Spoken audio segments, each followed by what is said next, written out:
अगर आप भी अपने बाल सीधे करवाने के लिए हेयर स्ट्रेटनिंग प्रोडक्ट्स का इस्तेमाल करते हैं तो अलर्ट हो जाइए। हाल ही में हुई एक रिसर्च में यह सामने आया है कि परमानेंट हेयर स्ट्रेटनिंग प्रोडक्ट की वजह से कैंसर का खतरा हो सकता है। National institute of health research में यह खुलासा हुआ है।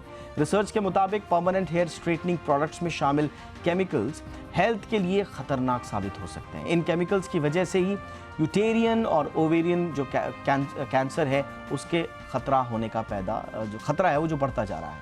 रिसर्चर्स ने केमिकल का ब्रेस्ट और ओवरिन कैंसर से कनेक्शन जानने की कोशिश की। इसमें सामने आया कि ये केमिकल कई तरह के कैंसर की बड़ी वजह बन रहे हैं। रिसर्चर्स ने 33,000 से ज़्यादा अमेरिकी महिलाओं पर यह रिसर्च की। इस रिसर्च में 37 से 74 साल की महिलाएं शामिल थीं। रिसर्च की फाइंडिंग्स 11 साल तक ट्रैक की गई और इस आधार पर जो डेटा तैयार किया गया उसके आधार पर तैयार की गई। रिसर्च के दौरान यूटेरियन कैंसर के 378 मामले मिले। इसके अलावा अमेरिका की अलग अलग अदालतों में महिलाओं ने केस दायर किए। इन केसेस में कहा गया कि परमानेंट हेयर स्ट्रेटनिंग प्रोडक्ट्स में शामिल कैंसर की वजह से उन्हें कैंसर हो गया। अब शिकागो कोर्ट में इन अलग अलग याचिकाओं पर सुनवाई हो रही है। यूएस सेंटर फॉर डिजीज पहले ही लोगों को हेयर डाई और उससे जुड़े हुए उत्पादों के इस्तेमाल को लेकर सचेत कर चुका है। इन प्रोडक्ट्स के स्वास्थ्य पर बुरा असर पड़ने की आशंका एक बार नहीं कई बार जाहिर की जा चुकी है। बताया यह भी जा रहा है कि ये हेयर स्ट्रेटनिंग प्रोडक्ट्स बनाने वाली 3 कंपनियों को पिटीशन में नामजद भी किया गया है। इसमें 2 भारतीय कंपनियां भी शामिल हैं। तो क्या वाकई में हेयर स्ट्रेटनिंग आपके सेहत के लिए इतना खतरनाक है? क्या सामान्यतः जो हम हेयर स्ट्रेटनिंग करते हैं क्या उससे भी कैंसर का खतरा है, या जो ये परमानेंट हेयर स्ट्रेटनिंग का जो पूरा कॉन्सेप्ट है यही ज़्यादा खतरनाक है? इस पर बातचीत करने के लिए इस वक्त हमारे साथ खास मेहमान जुड़ चुके हैं। जाने माने cancer surgeon doctor Anshuman Kumar हमारे साथ हैं। डॉक्टर अंशुमान, बहुत बहुत स्वागत है आपका। सर, धन्यवाद। कोई भी इस स्टडी, इस फाइंडिंग के बाद कोई भी चौंक जाएगा, चिंताएं होना स्वाभाविक है, क्योंकि हमने देखा है कि हेयर स्ट्रेटनिंग और उसमें भी परमानेंट हेयर स्ट्रेटनिंग का जो चलन है, जो प्रवृत्ति है, वो लगातार बढ़ रही है। कितना बड़ा खतरा है, और क्या हम ये पुख्ता तौर पर कह सकते हैं कि हर तरह की परमानेंट स्ट्रेटनिंग से ये खतरा है, या इसमें भी कुछ बिटवीन द लाइंस बातें हैं? सर, हेलो डॉक्टर अंशुमान, मेरी आवाज आ रही है आपको? हेलो। कोशिश करते हैं हम डॉक्टर अंशुमान के साथ जुड़ने की। तो कुल मिला के हम आज इसी मुद्दे पर चर्चा कर रहे हैं कि जो परमानेंट हेयर स्ट्रेटनिंग का जो पूरा कॉन्सेप्ट है ये आपकी सेहत के लिए कितना बड़ा खतरा है। क्या हर तरह की हेयर स्ट्रेटनिंग कराने का कैंसर का कनेक्शन है, या फिर कुछ खास तरह के प्रोडक्ट का इस्तेमाल करने से ही कैंसर का खतरा है? ये खतरा कितना बड़ा है, क्योंकि भारत में लगातार इस तरह की प्रवृत्ति बढ़ती जा रही है और पहले भी बालों से जुड़े हुए उत्पादों के कैंसर कनेक्शन, सेहत से जुड़े हुए कनेक्शन के प्रति WHO, स्वास्थ्य विशेषज्ञ और जी बिजनेस पर भी हमने आपको कुछ रिपोर्ट्स के हवाले से कहा था, वो पहले ही आगाह हो चुके हैं। लेकिन हेयर स्ट्रेटनिंग एक ऐसी चीज़ थी जो बहुत ज़्यादा सुनने में नहीं मिला था कि हेयर स्ट्रेटनिंग करने का कोई कैंसर कनेक्शन हो सकता है। लेकिन अब जो ये लगातार बातें उभर कर सामने आ रही हैं उसका विश्लेषण करना बहुत ज़रूरी है, ताकि आप ये समझ सकें कि हेयर स्ट्रेटनिंग कराते वक्त आपको किस चीज़ का ध्यान रखना है। क्या हर तरह की हेयर स्ट्रेटनिंग जो है वो कैंसर कारक है, या कुछ ही मामलों में कैंसर होने की आशंका है? अब ब्यूटी पार्लर जाने से पहले आपको स्वाभाविक रूप से इस तरह की बातों का संज्ञान तो लेना ही होगा, क्योंकि लगातार ये जो खतरे सामने आ रहे हैं इसके प्रति आगाह करना बड़ा ज़रूरी है। और क्या सिर्फ हेयर स्ट्रेटनिंग से ही ये इश्यूज़ हैं जुड़े हुए, या फिर बालों को लेकर जो हम दूसरी तरह के चीज़ों का इस्तेमाल करते हैं? आप एक बार अगर आप ब्यूटी पार्लर में घुस जाते हैं, सैलून में घुस जाते हैं, तो तरह तरह के ट्रीटमेंट होते हैं आपके बालों से जुड़े हुए। तो सिर्फ हेयर स्ट्रेटनिंग ही आपके लिए खतरनाक साबित हो सकती है, या फिर किसी और तरह के ट्रीटमेंट में भी इसी तरह के खतरे हैं? पूरी दुनिया में हज़ारों लाखों महिलाएं अपने बालों को खूबसूरत बनाने के लिए, उनको मुलायम बनाने के लिए, उनको स्ट्रेट करने के लिए, ताकि उनकी खूबसूरती में, उनकी अपीयरेंस में इजाफा हो, इस तरह के जो सर्विसेज हैं वो लेती हैं। और हेयर स्ट्रेटनिंग में कई तरह के केमिकल्स का इस्तेमाल होता है और यही केमिकल बताया जा रहा है कि ख़तरनाक हो सकते हैं। अब आमतौर पर ब्यूटी पार्लर्स में हेयर स्ट्रेटनिंग जो होती है वो दो तरह की होती है, एक स्थायी होती है, एक अस्थायी, यानी कि एक टेम्परेरी होती है जिसमें आपके बाल कुछ देर तक स्ट्रेट रहेंगे और फिर उसके बाद नॉर्मल आपके बाल हो जाएंगे, और एक होती है परमानेंट हेयर स्ट्रेटनिंग जो कि लंबे समय तक आपके बालों को सीधा रखती है।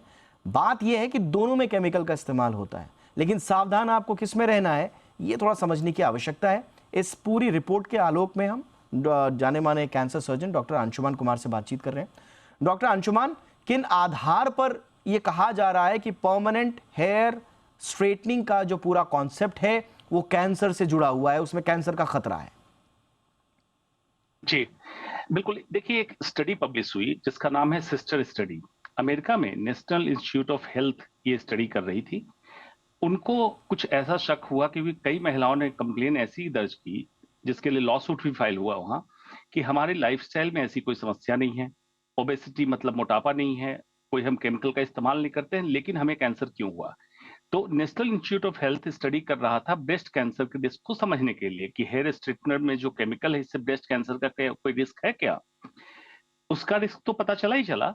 बहुत चौंकाने वाला विषय साइंटिस्ट के लिए आया कि जो महिलाएं हेयर स्ट्रेटनर का इस्तेमाल कर रही थी उनमें एंडोमेट्रियल कैंसर मतलब बच्चेदानी के अंदर का, सर्वाइकल कैंसर से कंफ्यूज ना करें, बच्चेदानी के मुंह के कैंसर कहते हैं, एंडोमेट्रियल कैंसर का रिस्क लगभग 2 गुना बढ़ा मिला। फिर साइंटिस्ट ने ये रिसर्च किया ऐसा क्यों हुआ।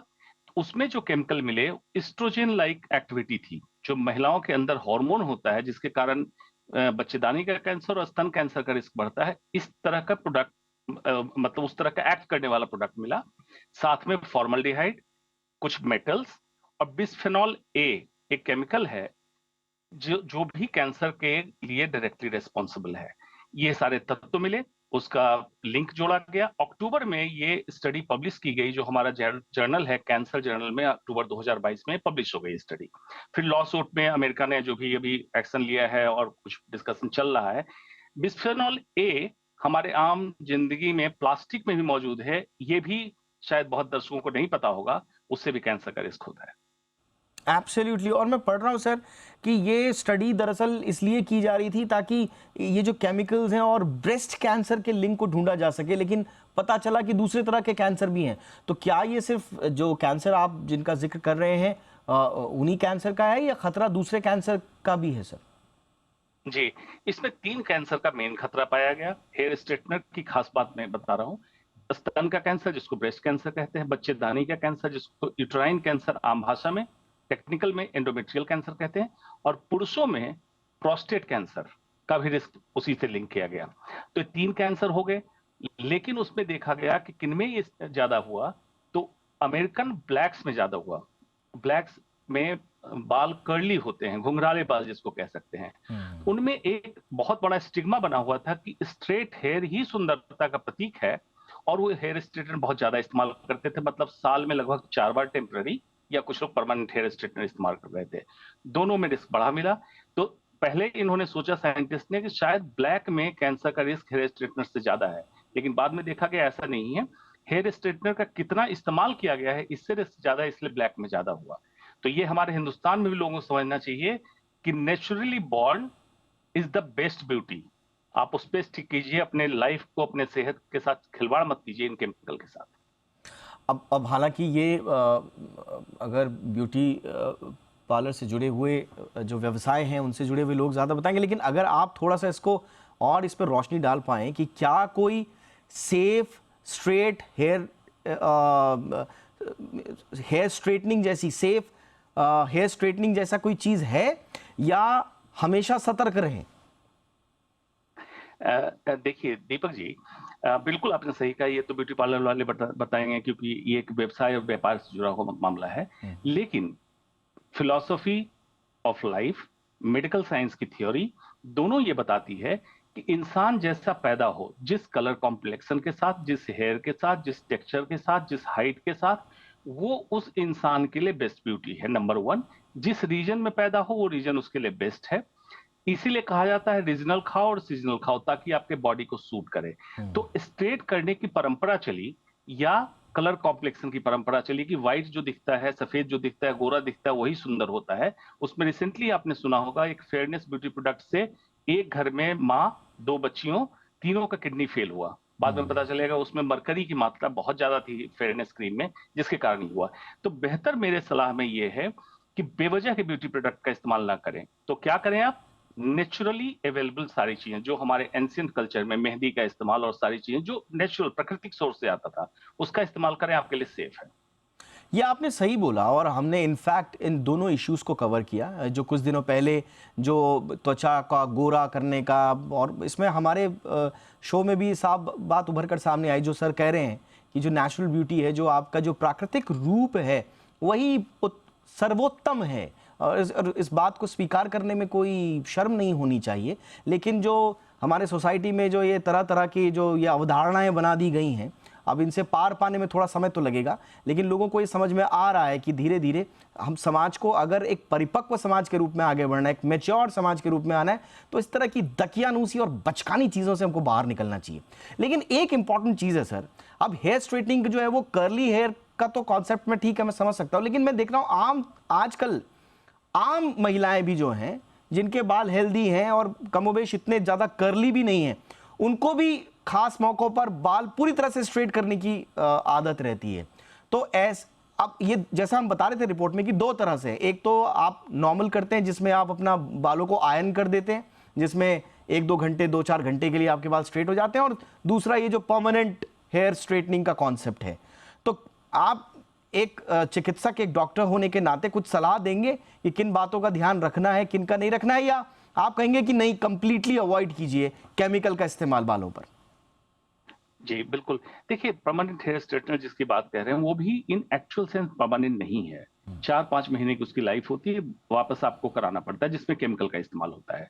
जो आपने टेम्परेरी बात बताई 2-3 घंटे के लिए आयरन की तरह या प्रेस करके या स्टीम से, जैसे भी आप हेयर स्ट्रेटन करते हैं, उसमें एज सच कैंसर जैसा या किसी खतरनाक बीमारी जैसा रिस्क तो नहीं है, लेकिन बाल के ऊपर केराटिन, जिसके कारण बाल आपका शाइनी, ब्लैक, ब्राउन, ब्लोंड जो भी कलर है दिखता है, मतलब हेल्दी बाल दिखते हैं, ये उसको डैमेज करता है केराटिन को। उसके डैमेज के कारण आपका जो स्प्लिट हेयर एंड या बाकी सारी समस्याएं हैं, बालों का कम घना होना या बालों का झड़ना, ये शुरू हो जाएगा। तो जिस सुंदरता के लिए आप कर रहे थे, उस पे आघात पहुंचाता है। केमिकल ऑब्वियसली लॉन्ग टर्म पहुंचाएगा, लेकिन ये शॉर्ट टर्म पहुंचाएगा। तो बेहतर ये है कि आप नेचुरल ब्यूटी को एक्सेप्टेंस करें। दूसरा, एक मुहावरा हिंदुस्तान में बहुत चलता है, आप रूप भोजन पर रूप श्रृंगार। इसका लोगों ने ये मतलब समझ लिया कि पर रूप श्रृंगार मतलब दूसरे के हिसाब से श्रृंगार करो। तो मर्दों को भी या बाकी औरतों को भी ये सोचना चाहिए कि नेचुरली ब्यूटी को एक्सेप्ट करें, ना कि पार्टी में महिलाएं बेवजह सब कॉन्शियस लेवल पे इन्फ्लुएंस होके आए कि स्ट्रेट हेयर ही ब्यूटी का प्रतीक है। इसको दिमाग से निकाल दें।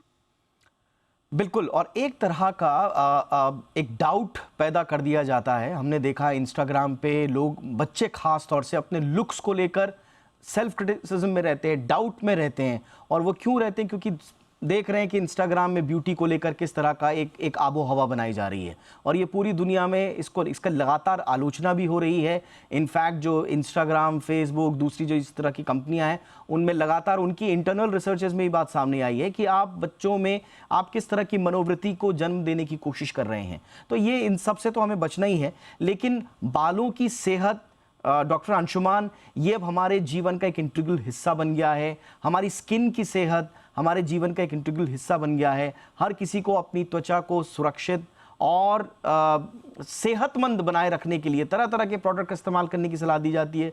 उसी तरह से बाल भी हैं कि अगर आपने वक्त रहते बालों के लिए केयर की होती, उनकी सही तरीके से नॉरिशमेंट किया होता, तो फिर आपको बाल झड़ने, टूटने या कमज़ोर बालों जैसी शिकायतें नहीं आती। तो फिर ऐसे में क्या करे इंसान? क्या सिर्फ हर्बल हो जाए? जो केमिकल युक्त प्रोडक्ट्स हैं उनका क्या क्या किया जाए? क्योंकि लोग बहुत कंफ्यूज हो जाते हैं इस तरह की रिपोर्ट्स के बाद। दीपक जी, बिल्कुल ये कंफ्यूजन मैं दूर किए देता हूं। सबसे पहले तो समझ लें जो आपका एरिया ऑफ कंसर्न है, जिसमें स्कैल्प मतलब जहां बाल आपके हैं सर के ऊपर, होंठ, लिप्स जिसपे लिपस्टिक, लिप बाम इस तरह की औरतें इस्तेमाल करती है, एंड प्राइवेट पार्ट्स, 3 जगह की स्किन हमारी सबसे ज्यादा वैस्कुलर होती है। और किसी भी केमिकल का इस्तेमाल आप आम त्वचा पे करते हैं या इन त्वचा पे करते हैं, इन त्वचा से आपके शरीर के अंदर एब्जॉर्प्शन ज्यादा होता है। पहला इंफॉर्मेशन। दूसरी बात कि जो भी केमिकल या जो भी प्रोडक्ट आप लगाते हैं बाहर से चमकाने के लिए या पेंट करने के लिए लगाते हैं, उसका पोषण से कोई लेना देना नहीं। पोषण कहां से मिलता है? अंदर से। जो ब्लड सर्कुलेशन मिल रहा है उसमें क्या पोषक तत्व आप ले रहे हैं, उनके लिए सुझाव है गुड हाइड्रेशन, पानी की कमी ना हो। हर मनुष्य प्रतिदिन 3 से 4 लीटर पानी पिए। एंटीऑक्सीडेंट की कमी ना हो, मिनरल्स की कमी ना हो, विटामिन की कमी ना हो, और ये नेचुरल सोर्स से आप अगर लेते हैं, ये सारी चीजें, स्किन में झुर्रियां नहीं आना, अगर योगासन करते हैं, प्राणायाम करते हैं, प्रॉपर ऑक्सीजन सप्लाई फेस के एरिया में होगा, फेस की स्किन ग्लो करेगी। अगर शीर्षासन जैसे योगासन करते हैं, हेयर स्कैल्प एरिया का ब्लड सर्कुलेशन बढ़ेगा, ये होगा।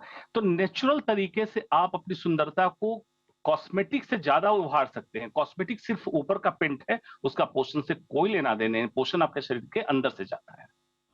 बहुत इंपॉर्टेंट बात आपने बोली और मुझे लगता है कि बॉटम लाइन यही है, आज की चर्चा का सार यही है कि आप सेहत की नॉरिशमेंट पर ज़रूर ध्यान दें, अपने बालों की, अपनी त्वचा की सेहत पर ज़रूर ध्यान दें, लेकिन जो आंतरिक नॉरिशमेंट जो है, जो न्यूट्रिशन आपको अंदर से मिलना चाहिए, जो अंदरूनी मिलना चाहिए, उसका सब्स्टिट्यूट बाहरी प्रोडक्ट्स नहीं हो सकते और वो आपके लिए ख़तरनाक भी हैं। उसके लिए क्या करना है?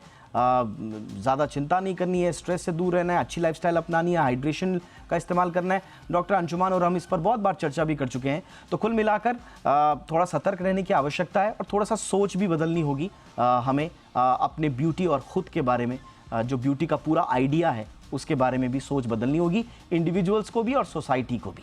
बहुत बहुत शुक्रिया डॉक्टर अंशुमान, आपने वक्त निकाला हमारे दर्शकों के लिए। Thank you so much.